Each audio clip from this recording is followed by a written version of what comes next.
Здравствуйте, дорогие друзья и подписчики. Сегодня мы с вами поговорим о карме. Мне поступил вопрос по поводу кармических отношений. Как их распознавать и как действовать? Без понятия, что такое карма, на этот вопрос ответить невозможно. Распознавать кармические отношения очень сложно, потому что люди, как правило, не обладают развитыми экстрасенсорными способностями, и поэтому не могут увидеть и распознать в человеке, который рядом с ним, знакомую душу. Хотя многие люди говорят, что когда-то на жизненном пути встречают человека, и у них такое чувство возникает, что они его знают там много-много лет. И это вполне возможно, что это как раз проявляет себя так кармические отношения. То есть в прошлой жизни, например, эти люди были вместе, каким-то образом соприкасались. В моей практике был случай, когда отец семейства, очень приличный мужчина, имеющий жену, детей, и он обращался ко мне и спрашивал, почему его очень сильно влечет к себе другая женщина.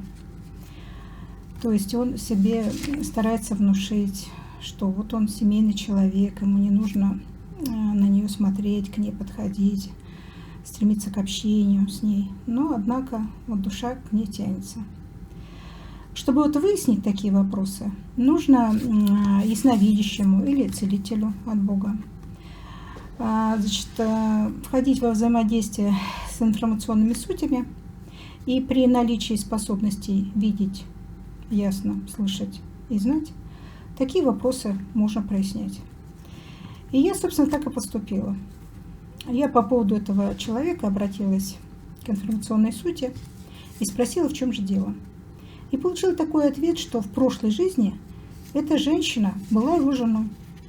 И, в общем, тогда понятно, почему его так влекло по старой памяти к этой особе. Разобравшись в этом, мужчина успокоился. И, в общем, его уже не растаскивало в разные стороны.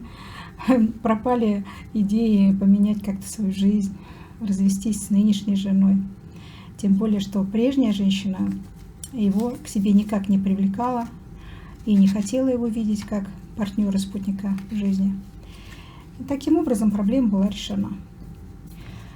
Но в то же время все бывает по-разному, и тут нужно знать больше информации о карме вообще. И сейчас я вам кое-что прочитаю. Главная задача действия кармы – это научить человека чувствовать другого как себя. Человек не способен сочувствовать другому, не испытав собственных страданий. Человеку трудно жить и не совершать ошибок, когда он постоянно искушаем соблазнами от темных сил. В жизни прощаются только незначительные грехи. И пагубна вера человека в то, что, погрешив, может пойти в церковь, попросить у Бога прощения за совершенное. Бог все простит, и человек может грешить дальше. Это дьяволу выгодно, чтобы люди именно так и думали, и продолжали совершать ошибки. Чем больше человек делает ложных шагов в жизни, тем больше загружает свою карму. А значит, удлиняет срок своего земного пребывания в человеческой иерархии. Это значит также, что у дьявола в таком случае больше времени и шансов увести Божью душу в свою отрицательную систему. Карма бывает простой и сложной. При первой в конкретное время с человеком случается одно неприятное событие, а при осложненной карме в одно и то же время у человека может происходить много неприятных событий одновременно. Зрелая карма – это приобретенная в прошлой жизни, а наработанная груз поступков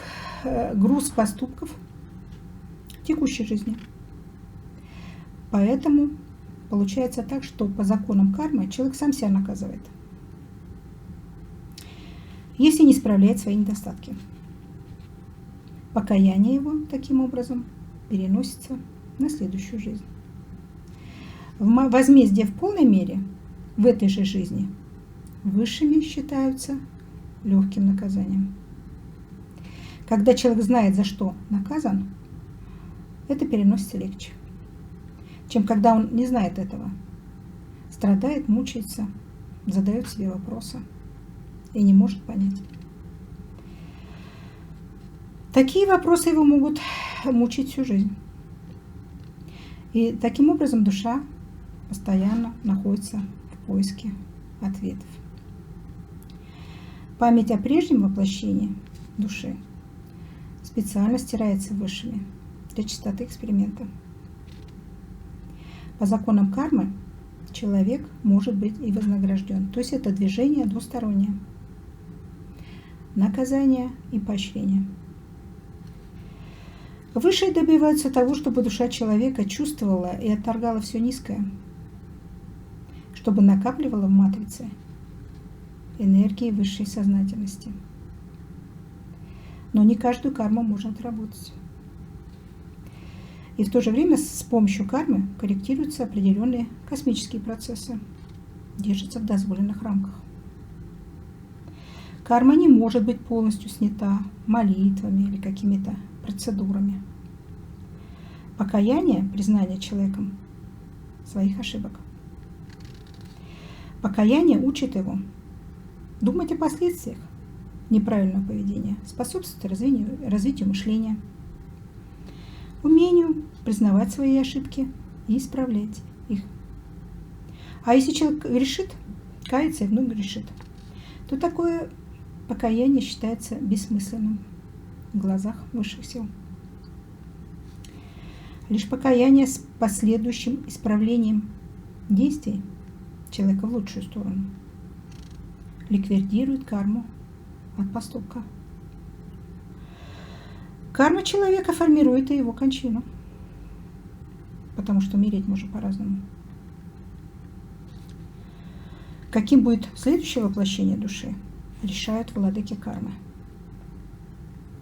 И новое воплощение определяется кармой в настоящей жизни, но с учетом прошлой. Если человек одумается, поймет, что живет неправильно, изменит ход мыслей, покается, то карма его облегчается. То есть высшими создано все так, чтобы человек работал над собой и возмещал урон, который нанес другим душам. А души, не способные к прогрессу, рассеиваются, а высокие души переводятся в высшие космические цивилизации или системы. Полная свобода человека – это иллюзия. Низкая душа использует свободу для деградации, а высокая – для прогресса, для развития. То есть карма означает действовать с помощью воли, выбора между добром и злом. Человек стал действовать в мыслях, словах и поступках. Именно воля и правильный выбор может освободить человека от злой судьбы, то есть многое в его руках. Есть такое выражение: усилие сильнее судьбы. Если человек будет напрягаться, держаться за свет, то судьба его будет меняться однозначно к лучшему. Главными грехами является убийство, самоубийство, богохульство и отречение от Бога. За самоубийство человек зарабатывает мытарство до конца той жизни, которую он по программе не дожил. Он обрывает на себе многие связи и создает проблемы высшим пропагандистам, которые как бы пишут его судьбу. Душа такого человека длительное время становится непрекаянной. У злых и эгоистичных людей велика привязанность к земному и материальному. Это тоже может их не отпускать на небо держать около земли после физической смерти. Следующая жизнь дается душе самоубийцы с доработкой тех качеств, которые он не смог наработать в прошлой жизни. А жизненные ситуации еще более усложняются. Потом высшие судьи, владыки кармы, решают, что делать с такой душой дальше. Если человек при жизни делает неправильный выбор, то в действие вступает закон кармы. И нарушитель будет отрабатывать карму и в этой, и в следующей жизни. То есть с помощью кармы Бог дает человеку шанс исправиться и остаться в его иерархии. Бог забирает себе души высокого состава. А низкие души отдают дьяволу. Отрицательный индивид будет всегда делать то, что диктует ему его господин. По жесткой программе. Там нет свободы. Личные желания у такого человека отсутствуют. Но бывают души настолько примитивные, что они не нужны никому, ни Богу, ни дьяволу. Их раскодируют. Свобода выбора у положительного индивида позволяет ему всесторонне развиваться, совершенствовать интуицию, шестое чувство, которого у отрицательного индивида нет. Положительный индивид развивается медленнее, но качественнее. И на поздних этапах развития может опережать и отрицательных личностей. А испытание, проверка наработанных устойчивых качеств действует в любом мировом объеме. Теперь я хочу рассказать вам, кто такие владыки кармы. В связи со своей деятельностью я много раз сталкивалась с ними. Поначалу я их очень боялась, потому что эти сути воинственные, жесткие, бескомпромиссные и очень суровые. Но бывали такие случаи, когда человек был настолько несчастен, и настолько он хотел исправить что-то, выяснить вопросы в отношении текущей жизни, исправить ее к лучшему, что у меня возникало желание соединить его с владыками кармы, чтобы он мог выслушать их вердикт и получить от них аванс. Дело все в том, что смертному человеку через проводника можно обращаться к владыкам кармы. Это 12 духов, 6 из которых принадлежат к положительному объему нашего мира, то есть к Богу. И 6 сутей владык кармы относятся к отрицательному объему.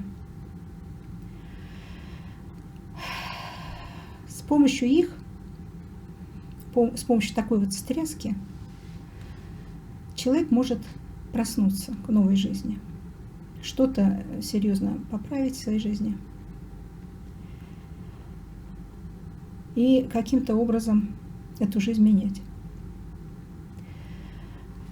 Бывает так, что человек приходит и кажется, такой простой, обычный, и он не видит, не слышит, не понимает ничего. Но у владык кармы настолько мощная энергия, что даже простой обыватель почувствует ее. Это как бетонная плита.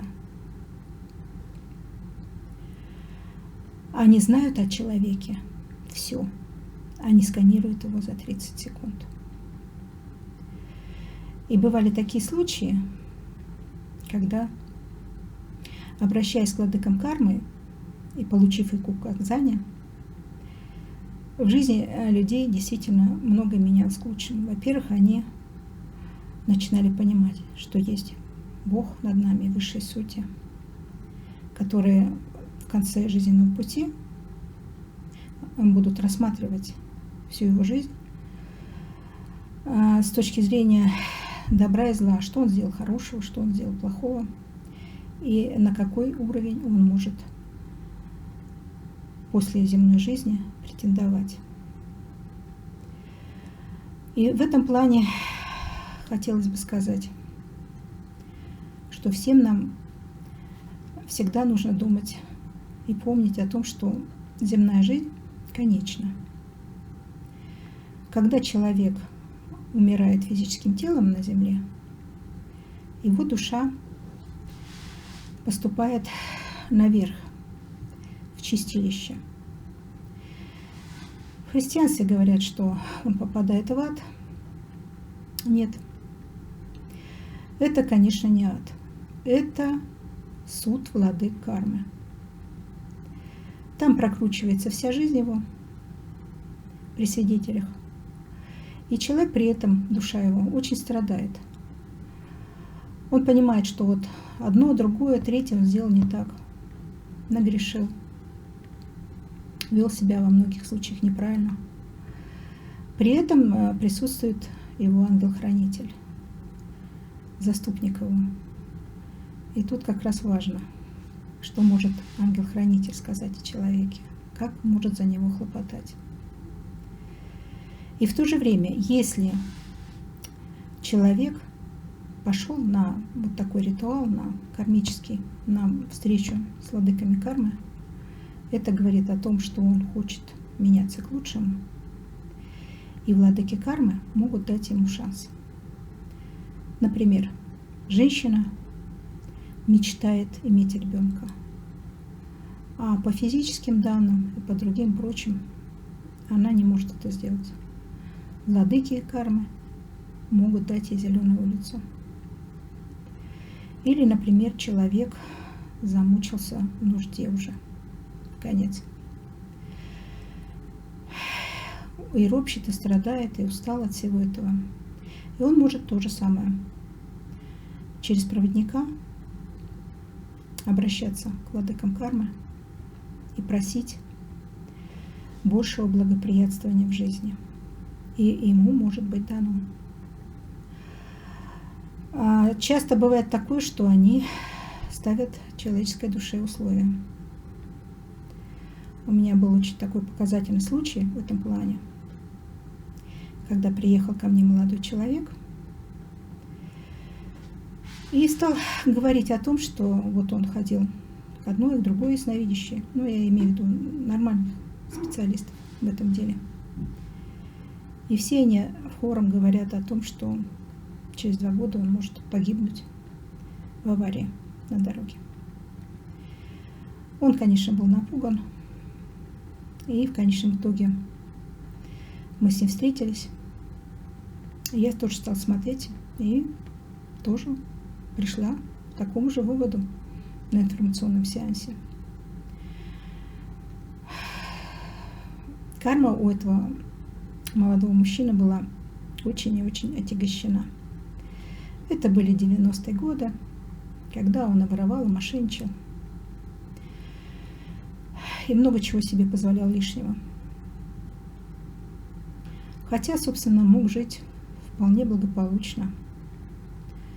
Жил он тогда с родителями, не имел ни семьи, ни детей. Но вот прошли годы, подошел возраст, когда хотелось бы иметь уже семью, детей, и счастье в личной жизни. А что-то все не складывается никак. И вот именно это его подтолкнуло к выяснению таких вопросов. Мы обратились к владыкам кармы. И этот сеанс был очень впечатляющий. Молодой человек встал на колени и стал плакать, просить просто в голос о том, что он не хочет умирать, не готов, что он хочет жить светло и счастливо, что он был дурак дураком. И вот мы услышали рекомендации для него, что он должен постараться ущерб от своих прежних поступков нивелировать, исправиться и каждый день делать что-то для людей хорошее. Этот молодой человек был стилистом-парикмахером. Конечно, он сразу проснулся. Там не надо было ему уже ничего говорить. Потом мы несколько раз еще говорили с ним. Первое время он мне ежемесячно звонил и говорил: вот, Любовь Ивановна, за этот месяц вот я столько-то пенсионеров постриг бесплатно. Я сделала то и другое. Ну, в конечном итоге я ему сказала, что успокойтесь и не отчитывайтесь передо мной. Я же не суть божественная. Я просто человек, просто проводник этих сутей, их энергии, их частот. Вот. Ну, в общем, можно сказать, что душа эта была спасена. И я бы рекомендовала тем людям, у которых очень плохо, и которые хотели бы что-то менять в своей жизни, пойти на этот ритуал. Конечно, человек от встречи с такими суровыми сутями очень встряхивается, и нервничает, и переживает, и испытывает очень сильные эмоции. Потом, после этого ритуала, их приходится успокаивать и восстанавливать. Но это того стоит.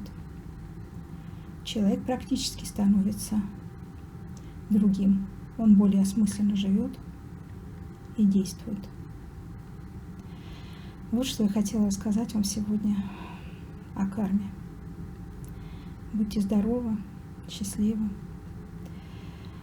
Обдумывайте свои шаги, прежде чем их совершить. Потому что и слово тоже поступок. Чтобы потом, возможно, не пришлось об этом горько жалеть. И по уровню не спуститься ниже. Потому что душа вечна, и мы с вами будем еще не раз воплощаться в реальном мире на Земле. Будьте здоровы. Пишите, звоните, задавайте вопросы. Я с удовольствием их буду освещать для вас. До свидания.